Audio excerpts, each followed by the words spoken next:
An infinite banking policy is for long-term performance, short-term leverage, right? Because yes, technically speaking, the cost is eating into the money that you've put in. The fee structure. Correct. Yep. However, if, for example, the first year you have leverage of $5,000 into your policy that you can borrow, go invest it somewhere else, and then 20, 30 years down the road, you have 4x your money, that's still a good plan because you're thinking not only just long term, but you also have short term leverage to go invest it in somewhere else that you can make back that grand that you paid in fees.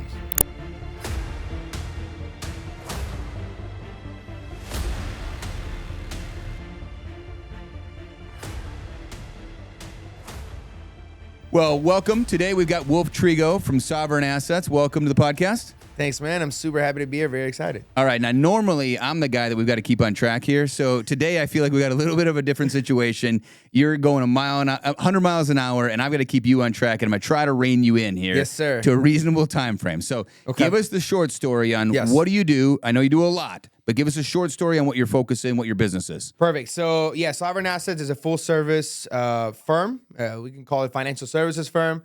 What our specialties are mainly is going to be infinite banking. I've been doing that for about a decade. And I can proudly say that I've pretty much mastered the whole concept of infinite banking. And there's a lot of people that pose to know what they're doing with infinite banking. And usually I can kind of rip them apart and figure out where the gaps are. So that's our main bread and butter and our main focus. And then on the other side too, through Elevate Capital and the Circle Syndicate, we do a lot of commercial lending. So anything that has to do with startup capital for businesses that need to be able to get a little bit of seed just to start their ventures, all the way up to real estate developments in the tens and hundreds of millions of dollars, all the way up to existing businesses that need some sort of line of credit or some expansion capital, and as well as the commodity side.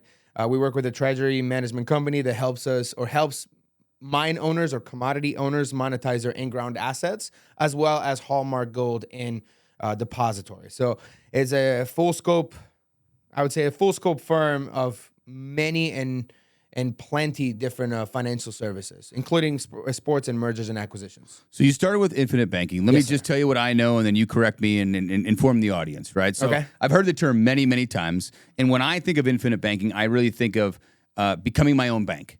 Is that the short and sweet of it? That's it. Okay. The idea is that I want to take almost vertically integrate some of the fees and some of the things that the banking industry and the financial industry are making off of me, and I want to lend to myself. Is that fair to say? Yes. So tell me more about that. Yeah, some people have the misconception or the confusion that you're paying yourself interest, and that's not how it works. Tell us. So basically, when you talk about becoming your own bank, you're essentially talking about the concept of fractional reserve banking. Yep. I'm assuming you're familiar with it. Let's tell the audience. I'm very familiar with it, but let's tell the audience what fractional reserve banking is. So fractional reserve banking is basically the concept that the bank will lend out 9 to 10 times whatever liquid assets they have. So for example, if you have $100,000 in the bank will go out and lend out $900,000 to $1 million to everybody else. So therefore, they're making a pretty much like a 10-to-1 leverage on your money. It's not even their money. So, and then if you take a look at where banks put about 40% of their tier 1 assets, which are the most liquid assets that they have and more secure, you'll notice that most of that money is in life insurance.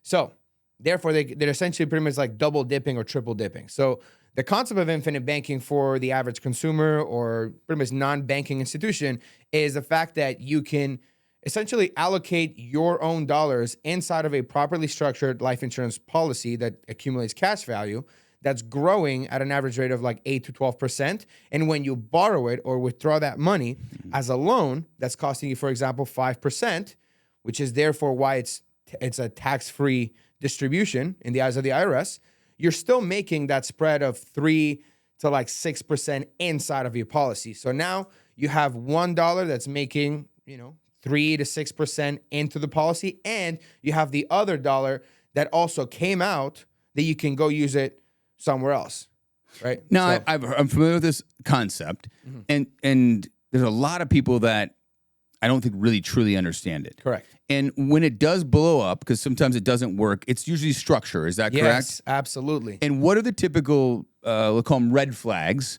or the reasons that these infinite banking like operations blow up? What are the most common reasons that they don't work properly? So the number one red flag that I can catch immediately is if the death benefit is a specific number. Meaning, if you tell me you got a life insurance policy for infinite banking and I ask you to show me your policy paperwork and I see that your death benefit is $500,000 flat, that's already a red flag. If the policy has been structured correctly, your death benefit should be a random number because you are solving, when the agent is structuring the policy, they're solving or they're putting the configuration or the structure, they're putting it for the minimum death benefit for the maximum income or for the maximum dollar amount that they can put in there. Because, and correct me if I'm wrong here, when they're deciding what the death benefit's going to be, to get that, the insurance companies allocate a certain portion of the contributions so that they make money based on the actuarial tables at the death benefit. By limiting the death benefit, more of that money goes to growing the assets as opposed to paying the insurance company for the death benefit. Is that correct? Correct. Okay. So to give you an example, out of every $10,000 a year that you're putting into a policy, the average cost should be less than 20 to 10%. So, for example, if you put in $10,000 into the policy, the cost of the policy shouldn't be more than about $1,000, maybe a little bit more, depending on what riders and multipliers you have.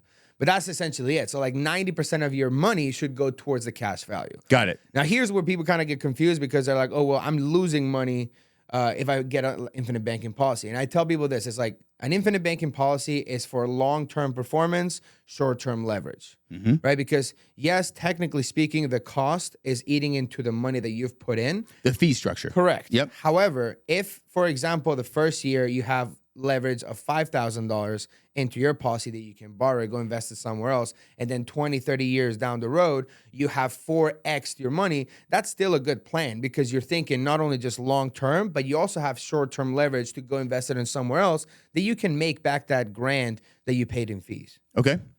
And why are the fees so high in infinite banking? Is it because it's a byproduct of the insurance industry? That's correct. So the thing is, so you have to think about it two different ways. So there's whole life and then there's IUL. I like IUL because it's virtually cheaper compared to whole life. So whole life people will now come for my neck and say, no, it's not cheaper because whole life is a fixed cost and IUL goes up. And yes, that is true. The problem is like whole life is the fixed cost of whole life is based on the death benefit that you're getting. Okay. So technically speaking, you're getting a way smaller death benefit than IUL, but also because the cost is fixed, the insurance company has to make the math in order to make sure that the cost is enough for it to be in perpetuity. Right. So the difference between whole life and IUL is that IUL is virtually a lot cheaper in the beginning years because yes, the death benefit cost or the cost of insurance will go up every year. But because you started with such a smaller cost and more money is going towards the cash value and the interest rates are not based on company dividends, they're actually based on index performances where you have extra multipliers and higher participation rates. Virtually speaking, when the cost of insurance ends up being substantially higher, which usually happens around year 30 or year 40, depending on how old the person is, by that time, you are making 100 times more what the interest is compared to the fees. Okay. So technically speaking, if the policy is structured correctly, by the time the cost of insurance ends up being about $100 a month on an average policy, or even higher than that, you're making a lot more interest because you had a lot more time to compound. So you're saying the interest relative to the earnings, correct, and the accumulation of the wealth, correct, is less significant. Yes, because you've got a larger denominator in this case. Yes. So in essence, it looks like the fees on the IUL are going down because your interest is going up and your compounding interest is going up. But in reality is the cost of insurance is going up substantially, like as time goes by. But because the interest is outpacing, it's compounding. Very, very fast. Okay, that's great. No, I think that's good. Probably more than most people know about infinite banking. So thank you for taking us down that road. Let's talk now. Two other things I love talking about. You're lending money. Yes. And that's Elevate. Yes. Okay. Elevate and Liquid Gold Capital. And Liquid Gold Capital. Yes. And this is all types of loans. Yes. Hard money, residential, everything. Commercial, you name it, it's money. Yes. It's money, where is it going to go? Yes. And if it's a risk you're willing to take, we're lending the money. Correct. Okay. Correct. So to explain a little bit on how structure works, which, by the way, everything is under the umbrella of the Circle Syndicate, which we can talk about that in a second. Please. But basically, on the lending side, anything that has to do with investment or commercial grade real estate, for example, that's something that we do. And we actually have some very, very powerful options to the point that it becomes almost like no competition. So we have direct contract and direct relationships with over 200 different family offices here in the U.S. Oh, wow. Yep. And then we have a lot of private money overseas too. So, for example, a lot of sovereign funds and wealth funds in Qatar, Abu Dhabi, and pretty much Middle Eastern money, as well as some Australian private equity firms that are interested in deals like that. Okay. So, and then on the smaller side, when it comes to seed capital or just startup capital, John, who's my business partner and Elevate Capital, he's a retired banker. So he's been able to develop some really good relationships with a lot of different banks and credit unions. Okay. To where now if we have someone who has a 700 credit score with no derogatories and they have some good income, at least last year. And when I say good income, I mean 45 to 75,000 a year. Oh, okay. Which is pretty average. Usually we can get them a decent amount of capital, anywhere between 50,000 all the way up to like 350,000. And in those cases, are you guys just charging interest rates, or is it a interest plus equity? Is it more like a venture capital, or more just debt? That's just more debt? conventional debt. Yeah, Okay. It's going to be standard interest. Yeah. So a lot of the times when people ask for interest, I always tell them to look at prime rate. Yep. Which right now I believe is like 8.5. So a lot of the times, if you have a good credit score, you can expect prime +1, maybe +2. Not bad. Not bad at all. Historically speaking, that's phenomenal. Exactly. Not bad at all. But most of the cases, it's like that somebody has to have a 780 or 800 credit score to be able to qualify for that. So sometimes I tell people that you'll fall right around like 12 to 13, maybe 15%. Yeah, it's all based on risk. Correct. I mean, I know it's unsecured too. So yeah. you can. We actually had this happen a year ago. We got a lady qualified for 180 grand. Okay. And she didn't pay our fee, and she didn't even pay the bank back. So she literally disappeared. She took the money and ran. Yeah, it's interesting. I used to work in mortgages a long, long time ago. I worked for HSBC and Wells Fargo. Nice. And it was funny, a lot of people, and this is a house that's secured, right? So they have an asset they can go sell. And people would say, well, if you just gave me a better interest rate, I could make a payment more often. And I said, that's not how this works. You have to make your payments all the time, and then you get a better interest rate. Yes. It doesn't work the other way around, right? So some people have just a misconception about rate, and it's just all risk. I mean, It's 100%. especially when you're unsecured, right? So it's like, all right, if I'm going to give you money, I've got to make enough to compensate the risk that you might not pay me back, because I need all my winners to pay for my losers, and I still need to make money. Exactly. So, and I assume you make the spread on whatever you guys are lending out. So, okay, perfect. Which again, it's interesting you say that, because for example, there's a lot of people that, specifically in the syndicate, because we have access to so many different entrepreneurs that are having a lot of ideas and a lot of different projects. A lot of the times people come to us with ideas and they need money. Like, for example, I remember there was this company that had a great idea. It was a great idea.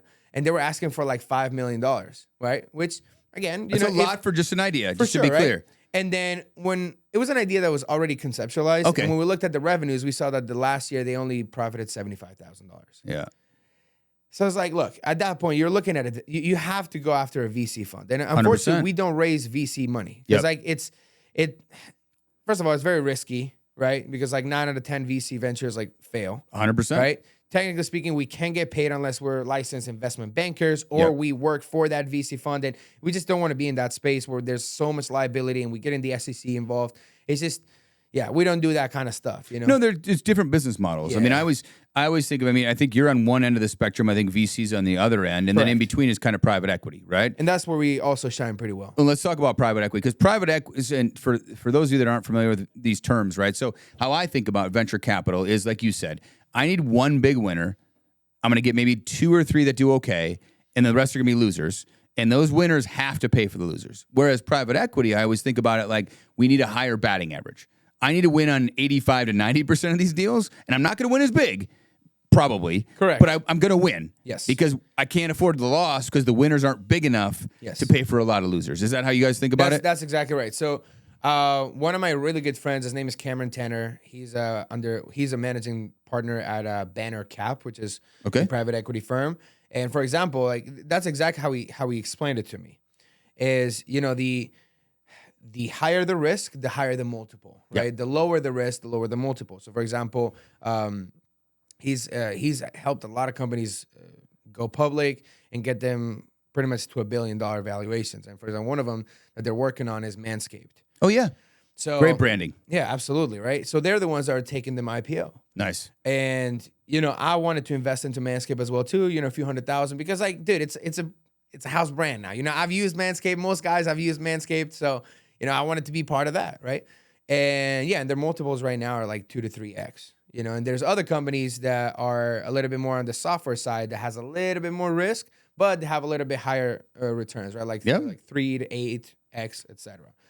Yeah, I always think of like the old seesaw on the playground when you're a kid.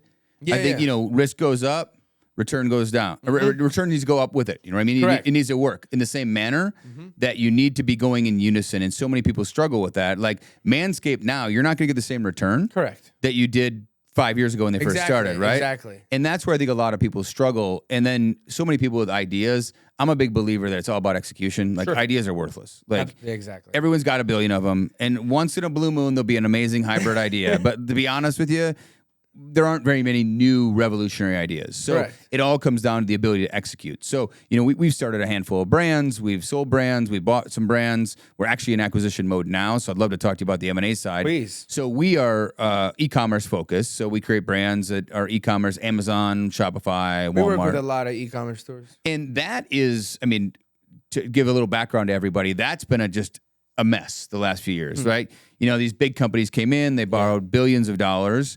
They thought a lot of financial, and I'm a reformed financial guy, so a lot of these financial guys think it's just plug and play. It's numbers on a spreadsheet. The reality is these businesses are a little stickier. They're a little bit more nuanced.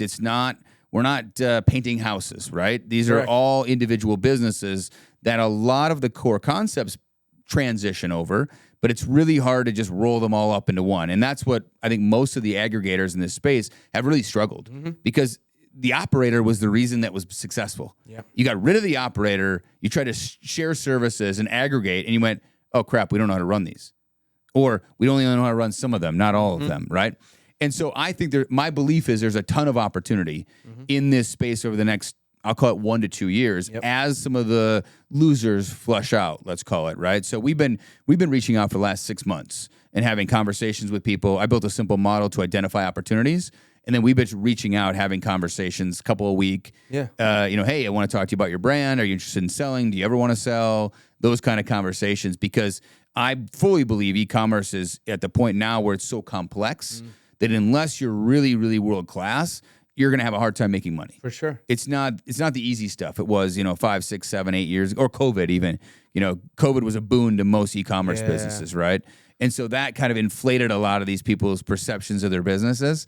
And so now it's more to reality, right? You're not, the ZERP era is over. There's no zero interest rates, and COVID's over. So you're like, we need to find out what really works here, right? So I believe that's what's going to happen in the e-commerce world is you're going to flush out a lot of these brands or businesses that can't operate. Too.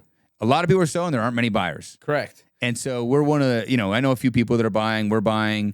And what I've seen is we're still in the stage where a lot of these business owners have inflated prices. Yeah. I could have sold for this back then. I said, but that doesn't matter. It's now here. So we're waiting for, it's like people that sell houses, right? And the housing market is down. They're like, well, it could have gone. I'm like, we don't live in coulda, woulda, shoulda. We live in today. So man, the amount of times that I get people that think they can get like a valuation that is not accurate is it's flabbergasting. We had an oil company that wanted to be acquired, and they had like $54 billion worth of oil, something like that. Wow. Yeah. So originally they wanted to sell for like a few million, and then we were able to get them someone to come in. Wait, how much did they want to sell for? They wanted to sell for like literally like 10 to 15 million because they just wanted to like get out of it. But how much oil did they have? 54 billion apparently. Okay, right? This some I know. So red flags are flying up already. I'll get to that. I'll get to that. Trust me. So it was a very, I can't say the name obviously, but it was a very interesting situation because, anyways, so apparently $54 billion. They wanted to sell for literally like not even pennies on the dollar, less than that, right? Yeah. And which were like, we could probably get you a better offer than that. We could probably get at least like $6 billion offer or something like that. We ended up negotiating all the way up to like $9.8 billion. We're all like ready to go. And then obviously we have to do due diligence. And one of the guys had a SEC ruling against him for fraud, for puffing up numbers, right? Sure. So pump and dump. Yeah. So so then we ended up figuring out that the numbers that they were showing and the reports that were showing, they were not real.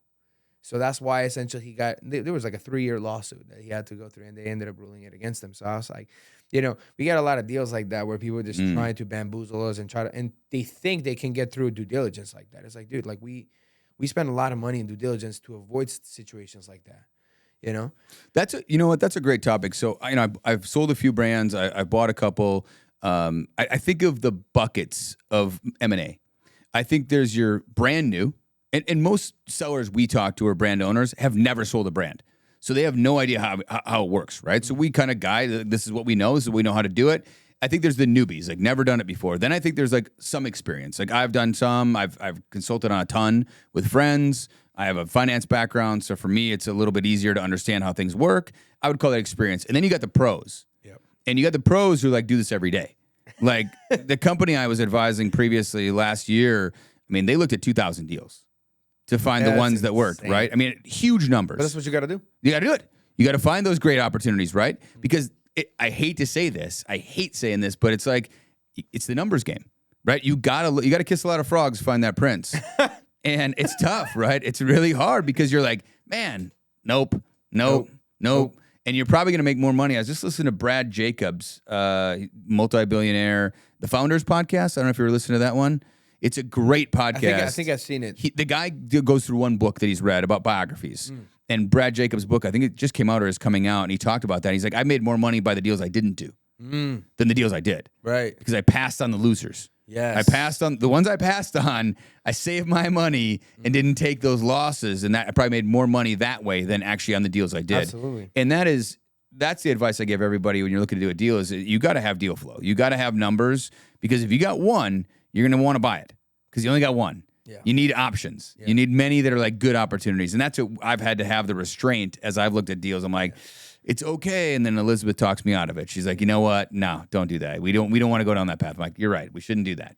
Interesting point, man. Because like in the Circle Syndicate, there's a lot of like young guys that just like they're hungry, because you do one of these deals, you're making like literally 6 figures, 7 figures per deal. Yep. So a lot of these guys, they'll take anything. They'll go out and they'll start prospecting and be like, oh, you got a deal? Yeah, send it to me. And then they book a call on my calendar.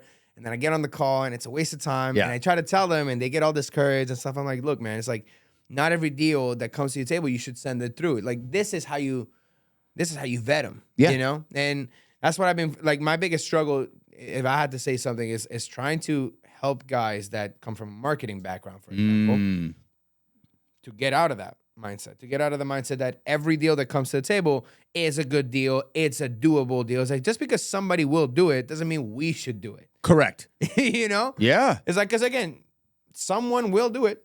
And I've gone through like open market, what's available through brokers right now for e-commerce, and I mean it's a fast no for me. Oh my god! Like no. I mean, I look through them all, and I'm like, no. I mean, I can't find anything that's really good, to be honest with you, because it's already to market. Do you find that it sounds like you guys are not really you're brokering in a way that's not a public broker? Is that fair to say? Mm-hmm. You're putting private deals together, off-market deals. Yes. And I firmly believe that's the way to go. Correct. Once it's gone to a broker, a lot of times they've inflated the seller's opinion of the valuation. So now you got to battle that. Dude, oh my God, man. I had this lady that wanted to sell a W Hotel in Malaysia or something like that. Okay. All right. Which, again, the brand, right? And she came to us saying, well, I promised the seller we would sell for like $80 million. I'm like, okay. Based on what? Yeah. Based on what? Because the revenues look like ass. Sorry, can I? Yeah. Yeah. Okay. Sure. Sorry. The revenues look horrible. Specifically, like obviously COVID, right? But like even like 2021, 2022, and 2023, they're like complete garbage. It's like, how are you basing? Like they were not even cash flowing like half of that. Half of 80 million. So how are you basing? Right. Like the 80 million. So I don't know. Like I promised them that. It's like, well, why would you do that? Like you have no numbers to go around. It's like, and now you come to me trying to like give you some miracles. Like you need Jesus. Like that's not where I stand. Like I can't pull it out of my hat. I can't just bring you a buyer and give you 80 million based on a underperforming hotel just because it has a brand W. That tells me somebody who is not a professional, right? It's like a realtor who comes to your house to sell your house and they tell you it's $200,000 more than it's really worth, right? Yeah. They're just trying to get the deal up front. And then it never happens. I mean, the stats I've heard is like 90% of businesses that go to brokers don't sell because the broker has oversold them on a valuation. And we're doing off-market outreach on our own. And what I find is similar to what you're saying is that so many of the owners and potential sellers are not based in reality. Correct. Right? And I'm like, well, how did you come up with that number? Well, do you have anything to support that? Because you have no profit. We talk to a lot of people who have revenue but no profit. And I'm like, I don't know how to value this. Correct. Like, you don't have any profit. How would you? It's always valued on profit. Some occasionally they'll go crazy if it's a high growth opportunity. They won't be based on profit. But generally speaking, most businesses are on a multiple of EBITDA. So if you don't have profit, I don't know how to value this. How can we come to an agagreement on something like this? So that's been the challenge. A lot of education, I feel like. Oh my God. I feel like that's what I do. You waste the most time. Yes. It's just to educate. Because again, same thing, right? I have a group that looks for businesses that have 500K in EBITDA or more. Yep. And then I have the private equity group that says like 5 million or EBITDA or more. Yep. Right? So it's like, and a lot of times, a lot of businesses that are almost there, like, well, you can't make an exception. It's like, it's not me, dude. It's like, that's their criteria. It's like, you got to get to that point. It's like, well, but like the business, like it's this and that, disrupting industry and stuff. And I'm like, yeah, man, but it's like, it has to, like the numbers got to make sense. Yeah. Especially because, especially on the debt structure, if you can't service the debt, like it doesn't matter how great of a business is. It's like, it's just going to be in the red. That's what a lot of the aggregators did is they raised money on debt. And they can't service the debt because they had variable interest rates. Oh, my God, dude. And because margins got compressed post-COVID and e-commerce. Yes. I mean, you can't borrow at 13, 14, 15% and have net margins of 5%.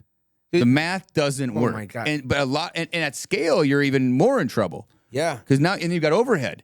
So it didn't even make sense. I've seen and I've heard people tell me, I just need like X amount of dollars just to make it through. I don't care what the interest rate is. It's like, no, you got to care about what it is. Like you can't just borrow money just at whatever price. That's how you go bankrupt. That's how you have to close up shop. And people are just, if they have like bad business models, they don't know how to run the numbers correctly. Yes. And they think it's like, oh, you just don't like my business. No, it's not that. It's like we put the numbers in a spreadsheet and the spreadsheet tells us if it's serviceable or not. Yeah. That's it. It's just numbers. Yes. And it's people get so emotional about that. Oh, that's probably the hardest part for me is I tend to be a finance guy and numbers oriented and try to keep them on track to like, here are the numbers. I know you love your brand because a lot of people feel like, or their business is like a baby to them, right? Yeah. And I get that. Like you care about your brand and your business, and it is fair. But it's like, and then it's okay if you don't want to sell it, or you got to find the one sucker to pay you. Well, that they love it too as much as they love your baby, which is never going to happen. No one's going to love your baby as much as you love your baby. It just doesn't happen, right? They might like your baby, but they probably don't love it. They're never going to think your baby's as beautiful as you think your baby is, right? And that's what I find. So tell me a little bit about the Circle Syndicate. Yeah, man. Circle Syndicate has been a blessing. It was a very unexpected thing, to be honest. Funny enough, it happened because one of the brokers that I have, well, I don't have him anymore because he sends me shit deals. So kind of like you cut him out. Yeah, if constantly the deals that you send are complete garbage or fake or fraudulent, excuse me, I have to kick you out. Like I can't accept any more deals from you. But anyways, he introduced me to this guy named Ali, and Ali comes from the marketing background. Very genuine dude. Like this guy knows his stuff. He's made people go viral, and he actually had an NFT project called the Goat Society, and he sold out like $3.5 million in 3 minutes. Wow. So he knows how to build community, how to build brands and stuff. So he was like, hey man, I got this mastermind event in Miami. You should come through. Don't worry about paying for it. Like just because I told him too, because at the beginning he was like, I want to start a hedge fund. And I'm like, well, your background is marketing. Hedge fund is a little tricky. You can't just start a hedge fund. Right. It's like there's a lot of like red tape that you got to get over. So I'm like, instead of starting a hedge fund, why don't we partner up? I have the capital sources. I'm not just a broker of a broker. Like I actually am direct to these capital sources. He's like, okay, cool. Come to this mastermind event. Let's talk. I have my partner Kane. So I go to the mastermind event. It was amazing. It was a blast. They even brought me up to speak about infinite banking. So that was great. I got a few clients off of that. And then we just spent the weekend together. We just literally discussing deals. And it was just such a cool synergy that they're like, screw it. Like you got to be our CFO and you got to talk, you got to work with us. And I was like, dude, I'd love to work with people like you guys because you guys have the networks. You guys have the principles to actually get this done the right way. So it just like ended up working out really, really well. And then it turned, and this was, by the way, this was only 6 months ago. So it was not even like a long time ago. And then from there, so far last year we put through 73 $72 million Okay. worth of funding through the syndicate. Okay. Again, just only with 6 months, right? And then this Awesome. year so far, we have $4.3 billion in underwriting right now in deal flow. Wow. You know, so, where's all the deal flow from the members of the syndicate or from the mastermind? we have about 200 and I think it's like 280 members or something like that. That's big. Yeah. So we have a lot of people. And again, shout out to Kane and Ali because these guys do know how to build a solid community of people. People that don't waste time. They're just not broke losers or just trying to like, stroke each other off. It's like these are actually like legit people that got good deals. I call those people you just mentioned entrepreneurs. Yeah, yes, exactly. So there's a lot of groups out there that are full of them. Yes. And I'm sure the Circle Syndicate has a couple of them that have sneaked in. Right? Sure. But we do a lot of due diligence on the people that we let into the group. But yeah, excuse me. Sorry, the Celsius, man. No, all right. Nico, cut that. Okay. Go again. Keep going. So, but a lot of the people that we have in the group have had already some relationships. For example, we have one guy. His name is Thor, who used to be an advisor to President Trump. So he has a lot of connections in, for example, mining and just a lot of commodities and stuff. So a lot of the deals are coming from him are in the commodity space. And then we have one guy who's an advisor to a royal family. So again, a lot of the deals are coming, like for example, for hotels that we're buying in Dubai. And then we have a couple other guys that were very heavily involved in just high level stuff. I honestly don't know how to describe their background, but for example, they brought me a deal that's a smart city in Brazil for $3 billion. Wow. And we already signed contracts and everything, and that's already underway. So we have a lot of people that have really good connections. And that's the whole point of the Circle Syndicate is to be able to relationships. Have exactly a mastermind group of relationships that work. Because we have something to offer. Like $5,000 membership is not just so you can come in and just watch other people have fun or just like the meetups and stuff. It's actually because we have the possibility to help people make some money off of their relationships that they already have. Love it. Because a lot of the times people don't have access to funding. They don't have access to capital. And I think that's where the gap is. It's interesting that you say that because I feel like deal flow is harder to get than the capital. Now, maybe that's just a point in my career where I am. Really? But I feel like capital is becoming there's a lot of capital sloshing around out there. I have so much access to capital, and I'm not trying to brag or anything like that, but for me, what's hard is to find good deal flow. That's what I'm saying. Oh, you and I are saying the same thing. Yeah. I think getting deal flow is harder than getting capital. Yeah. Okay. You and I are on the same page because I think that there's a lot of money sloshing around out there, right? The market's at an all-time high. People aren't that excited about it. Who knows what's going to happen with rates? I mean, people are like, where do I go get a return? Where do I go gain a return? And finding, just from our experience, which is very much smaller than yours of, talking to a few dozen of these brands, it's like, you got to kick a lot of tires, man, to find the right deals. Yeah. What spaces, are there any sectors or industries you're seeing a lot of right now is hot? Like in terms of acquisition, M&A? Ooh. That's a great question. I think honestly so the boring businesses. I knew you were going to say that. I thought you were going to say that. It's so cliche, right? Yeah. Because, Cody Sanchez talks about it. Hormozy talks about that stuff. Yeah. But even, like I said, Cameron from Bannercap, he's not in Instagram or anything like that. He always tells me, it's like, dude, don't bring me any of the fancy bullshit. Like, just bring me the boring stuff. Yeah. For example, I got a client of mine who does plenum cleaning, which probably you've never heard of it. No. I thought when I saw his shirt, it said Platinum Cleaning. I thought it said Platinum Cleaning. Yeah, that makes more sense. Because I didn't know what Platinum is. I don't know. Tell us. Bro, it is the craziest thing. Platinum is like the space on the ground between a data, what's it called? Server. Yeah. So apparently you need special type of cleaning to clean data centers. You can't just hire like Mario's cleaning company. Makes sense. So anyways, that business is insanely profitable because they have literally monopolized the industry here, like Intel, Google, GoDaddy, like they have all of that, and Cameron always tells me, it's like, dude, like we have to get them.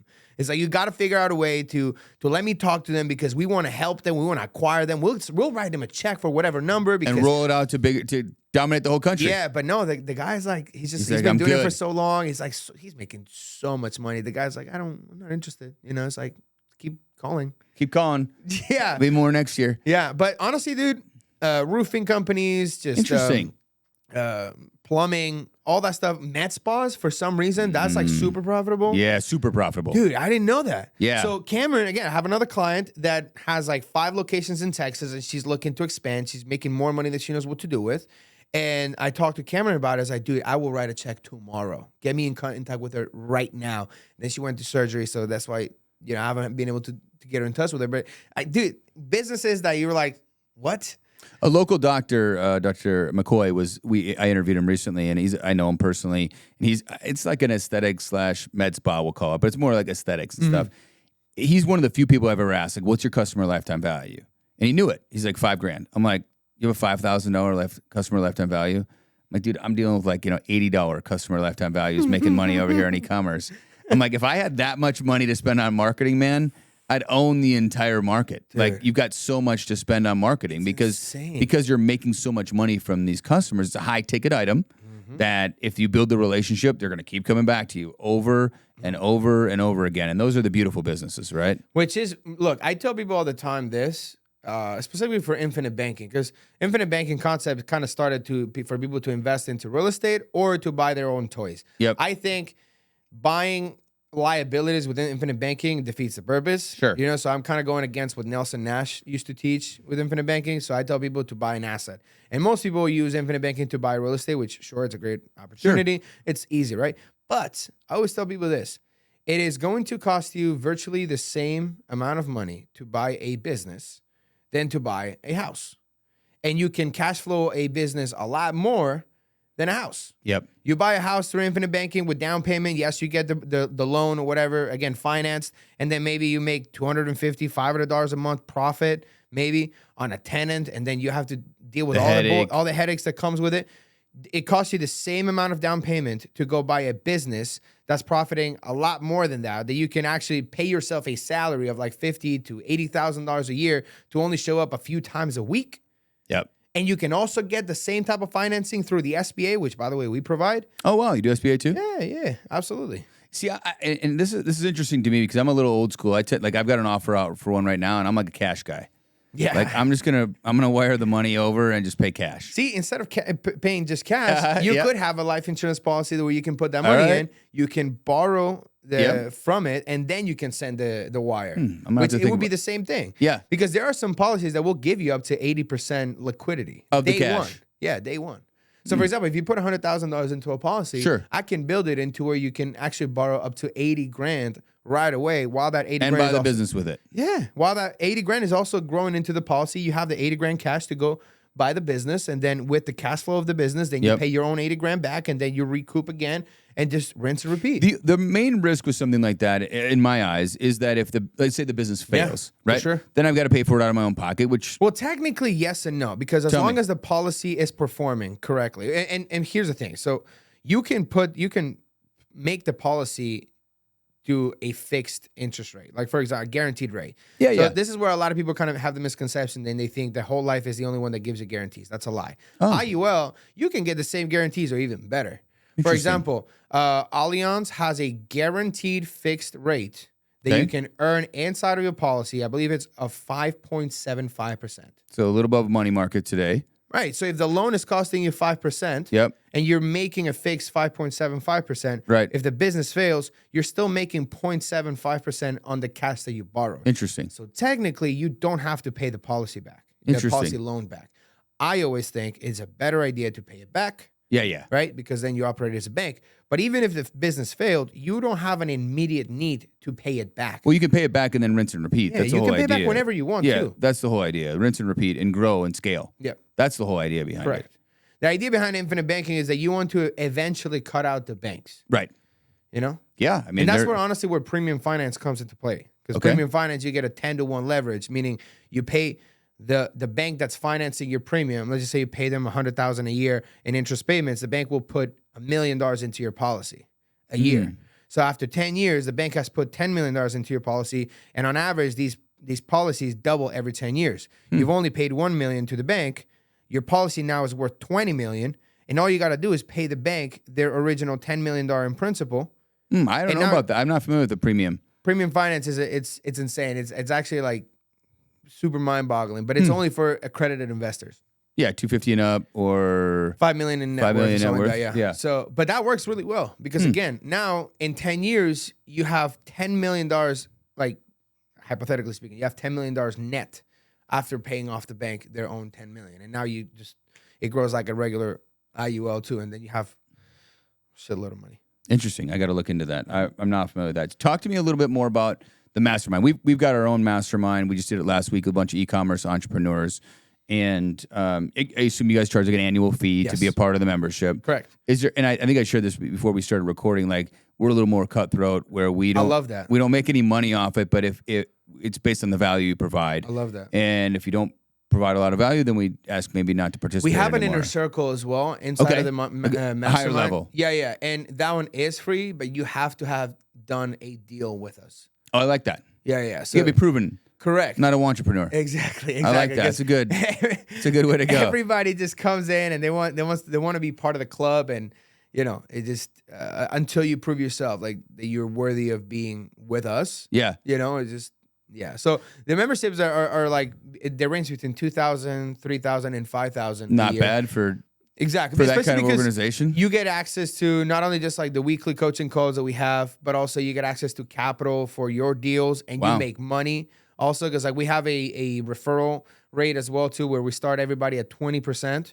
of the revenue of the syndicate, which is insane because if you think about it, you didn't do much. You just found a deal and you submitted it. I do all the vetting, I do all the processing, I get on the call, I pretty much explain what we do and what we are, and collect all the documents, go present it to the funding sources, get all the feedback, go back to so I do all the work, and if it does close, the person that brought it in, the broker, makes 20% of that. So an affiliate commission. Yes. 20%. Yes. That's a great deal. That's an insane deal. Yeah, it's a great deal for but it's a win-win, right? Because like we said, correct. It's hard to get quality deal. Let's just be clear. Really hard to get quality deal flow, not just any old crappy deal that no one wants to buy. I mean, everyone can throw you the junk, right? Yes. That nobody wants. There's a lot of like crypto BS deals that come on the table, or like a lot of funds that need funding, which is an interesting kind of like, concept, right? A fund that needs funding. Right. And it's like, go raise capital like you're supposed to do as a fund. Right. No, don't come to us just like asking for funding. If you have a fund, just do what every other fund has done. Yeah, go raise money. Yes, exactly. That's what you're supposed to do. Yeah. That's fascinating. So the boring businesses are really as big as you hear online. Dude, they are, man. That's fascinating. Any categories in those businesses that you see more frequently? I mean, you said it sounds. I know. I've known a guy locally who does like dentists. Yeah. Right. He's rolling up dentists. There's a guy here locally that did garage doors repair service. Dude, yeah, that A1 guy crushed it. Dude, he's like top of the line, man. Blew it up. Yeah, I don't know. Put them all together. Yeah, there's a guy that's I'm in Strategic Coach, Dan Sullivan's program. Okay. It's I heard about it. Great. He's been like entrepreneurs for like 30, 40 years. Wow. The one I go to is in Santa Monica. It's every quarter. There's a guy there who's got like 500 plumbers. And he's been like getting courted and offered, to roll up, and he could become the status or the core of that roll up, right? Yeah. If he wants to take that on, because that's what all these guys are doing. All the money guys are looking around, going, "Where is the next thing gonna be?" Yeah, dude, the boring businesses are the best, to be honest, man. It's like a lot of people try to fancy it up with like the next tech, or whatever. It's like that's the dumbest thing ever. Like, in my opinion, I think tech is the most riskiest. Interesting. Because like everybody has like a tech idea, but it's just the execution, the integration, and all that stuff that's happening. It's like at the end of the day, you buy a boring business like a plumber, and then maybe you add an AI component to it already to the website. 100%. Then at that point, you integrate the tech with the boring business, and then you can just flip that business. That's kind of like what we like to do. We like to buy boring businesses that have almost zero to no online presence. Beef that up, maybe automate it a little bit with some AI, and then we can just resell it. Yeah, I created myself a custom GPT recently for our business. Wow. So I just trained. It was super easy to do nowadays. That's awesome. I trained my own GPT on how to write an Amazon listing. Dude, it's better than any employee I've ever had in my life. Like, hands down, improved all of our listings, improved our organic rank on Amazon. Dude, it was amazing. I mean, that's one thing. If I was going to bet all my money on everything, AI is never going away. It's only become a bigger part of our life. Absolutely. And what's interesting to me is a lot of these boring businesses have no clue. Nothing. Like you said, they don't even have a website sometimes. Yeah, nothing, dude. Like when we did our garage, we had a garage door issue not that long ago, like last year, the year before. And I'm like, I couldn't find anybody. My wife got a friend. The guy's got a phone number, and that's it. Like, there's no website. He came out, fixed it the next day, and I'm like, how is this a business? Like, how do you not, like, Yelp, Google reviews? Like, I don't understand, because I come from the e-commerce world. I'm like, this, and this is where the grass is always greener, because I'm always feeling like, man, is it really that easy? Or does it just feel easy because I have this expertise? I look at it and it just goes, dude, I could do this in a day. Like, I could build this up in a day. Why are you guys? And it's just, I think it comes down to the expertise someone has. That's right? What it is. That's what it is. I think it's 1,000% the expertise and just the comfortability. You know what they say? Like, the devil that I know is better than the devil that I don't know. I think that's the dumbest statement. You know, because either way, it's a devil. So like, just get to know every single type of devil that you have, so that way you know how to combat it anyways, right? So like, why would you stay only just right here when you know this other devil's gonna come? So I just like, I'm the type of guy that's like, I want to know everything, you know. So I want to integrate everything. AI is scary to me because like I have no idea how to integrate it, especially for my type of business on like infinite banking and such. But you know, our partners at Wealth USA, which they do the complex trust structures and the premium financing, you know, they have a guy who's doing this AI. Who he built an AI that can take a video of me, make me say whatever I want in whatever language. For sure. Definitely doable use now. the same mannerisms. I'm like, what? That's kind of scary, you know? But it's like, no, but like, we'll use this as a VSL, you know, the video sales letter. Yeah. And then he also developed this tool that I spoke to. I spoke to the AI on the phone. His name was Greg or Ben or something like that. And I was having a full-on conversation about infinite banking with this AI. Yep. And then the guy tells me, he's like, yeah, this AI will dial 1 million people a day. Yep.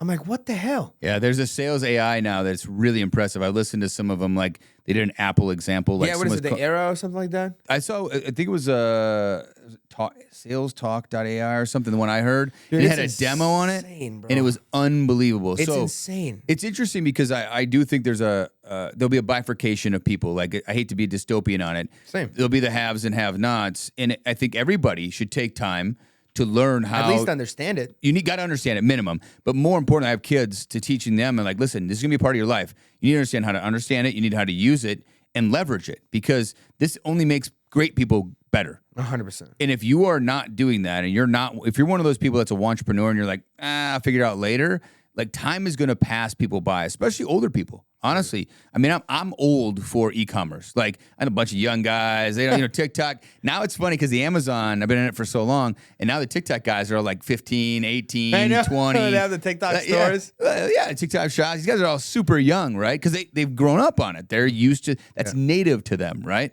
And so I try to I like talking to younger people because it keeps me on the edge of what's happening. My daughter's like, she's 15. Dude, Snapchat. That's it.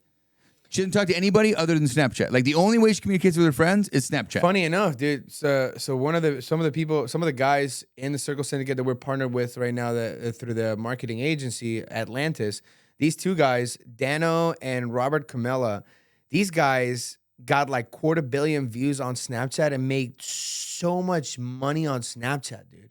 I didn't even know you could make money on Snapchat. I've heard of a couple guys making money, but I don't really understand it. These guys, they had theme pages, you know, like cars, whatever. Yeah. Or just like sport. Dude, they made a grip of money just on Snapchat. It's like, dude, I haven't used Snapchat since high school. That's what they do. The high school kids like, now, that's all they use. Dude, it is insane, man. It's crazy. There's always just opportunities. All right, so let's go back to the boring businesses. Yes. Let's say I'm somebody that's convinced, and I agree, by the way, the combination of tech. I mean, I follow Cody Sanchez. I think she does a great job of this. Yeah, she's amazing. But I love the boring business idea. You know, I mean, I do think she makes it sound a little easier than it Way really too is. Easy than like, it is. You know, absolutely. Otherwise, we're all buying laundromats. Yeah. Let's be clear, dude. Like, everybody's buying laundromats, and I'm sitting at home making money. Yeah, right? It's not that easy. I understand it's not. I get that it's not that easy, but and she's got it. You know, she's got her clicks and get it out there. I totally get that. But I think taking a boring business with a low bar of tech, which is most of them, and adding a layer of tech in that will create more efficiencies, better sales, better marketing, the obvious things, is a no-brainer to compounding that business. Absolutely. So let's say I'm somebody that wants to do that. I believe that hypothesis, and I'm ready to roll. What does someone like that do? What do you think the first steps are for them to take? Well, the first step, I believe, is to identify the business that they want to be in. Okay, I'm with you. Garage door service repair. Okay, garage door service repair. Then at that point, I would also go to bizbuysell.com. Okay. You know, that's actually where old school. Yeah, dude. I would go to bizbuysell or loopnet.com and I would type that in, my state. Or actually, no. Let me backtrack. I would actually look up which state is the best state for that specific business. And then Google will give me, for example, like, Georgia, Texas, Montana, whatever.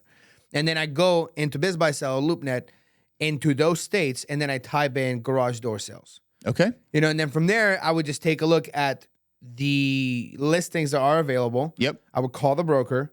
And if somebody wants to, I guess you don't need a broker representative to be able to represent you on the buy side. But I always think it's good just because they do the negotiations for you and such. I think, I always believe to delegate more than just try to do it yourself. But if you have the time to do it yourself, then by all means. But for example, one of our guys, his name is Andrew. He is our M&A guy. So he's the one that represents buyers and sellers. Okay. So I would always refer them back to Andrew. Andrew can represent you. He can help you find the type of business that you're looking for. And then from that point, then go, inquire for this business. And then just put as little down as possible. Try to do it through the SBA because I think the SBA only requires you like 10%. Sometimes yeah, 10 or 15. Yeah, with a seller carryback, you can probably get down to even 5%. Yeah. So we can finance, or we can help people get SBA lending as well too at the best rates available because we have those kind of relationships. And then from there, at that point, once they actually acquire the business after like 30 to 60 days, then the biggest thing is just try to figure out like how can you have the previous owner, or maybe have some sort of agreement with that the previous owner or the seller to actually have a clause that for the first 6 months, they have to be some sort of like partnership with you. So it can help you reintegrate yourself into that business to make sure that you learn everything that you need to learn about that business from the guy who made that business profitable. And then obviously you got to identify the gaps, right? So for example, if they don't have a Yelp presence, Facebook, TikTok, or even honestly, what's that place? What's that app? Is it Neighborhood? No. Oh, Next Door? Next Door, yes. Yeah, dude, for some reason, there's a lot of business that comes out of that. Next Door, Thumbtack, yes. Angie's Thumbtack, List. I'm a little against it because you have to pay for bids. Got to buy the leads. Yeah, it's kind of like Yelp. I used to sell advertising for Yelp. Okay. And advertising for Yelp, in my opinion, is a little counterintuitive as far as like the get a quote tab. Yes. Because you don't get a guarantee that quote's going to go to you. No, it's not exclusive.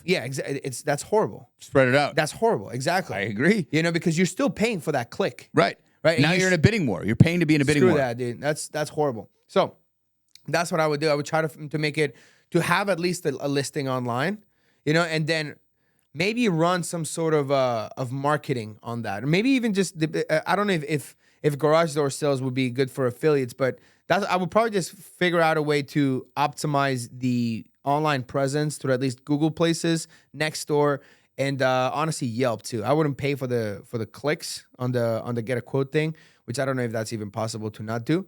But I would. It's funny you say that because I've got a friend. She's got a gym here locally, and I've been bugging her for the last couple of years. I'm like, listen, you don't even have a Google presence. You don't have like Google My Business presence. Mm-hmm. Like this is basic stuff. Yeah, dude. Like if they live within 10 miles of your gym, they need to be able to find your gym on all of the keywords that they would search. And the thing is your competitors have like 5 reviews. Like 100%. Just go. So she's starting to do it now, and I'm like, you're gonna double your business this year. Yeah, because people just start walking in and finding you. That's like it, man. The basics. And I find that's what most brick and mortar. And it's not their fault in a lot of cases because they're usually good at one thing. Like she's great at training. And so she knows how to train, but as a business owner, you're like, I got to learn accounting, I got to learn marketing, everything, sales, I got to learn everything. And when I first started, you got to learn all these wear all these hats. It's really difficult. So it's overwhelming. I love that, and I think there's a book called Who Not How, which I highly recommend by Dan Sullivan, guy that started Strategic Coach, and that's his concept. Is like, hey, listen, you could go spend 2 months trying to figure out how to do something, or you hire the who. There he knows how to. In your case, it's Andrew who does M&A. Yep. I encourage everybody, like if you've never bought a business, go hire an expert. Yeah. Pay the money. It's not that it's expensive or cheap. It's free. Yeah. In my head, because they're gonna save you more money most likely. But the thing is too, is like with a broker like that, business broker, you don't pay them until they help you buy the business. It's crazy. People are so afraid they get. I think penny wise, pound foolish. Oh my god. In that regard, and so I've helped a bunch of people. I like that saying. Sell businesses like e-com people, just as friends, like just as a friend, not even a paid. And little things make huge differences at the end of the day. Can make millions of dollars a day just changing a couple words.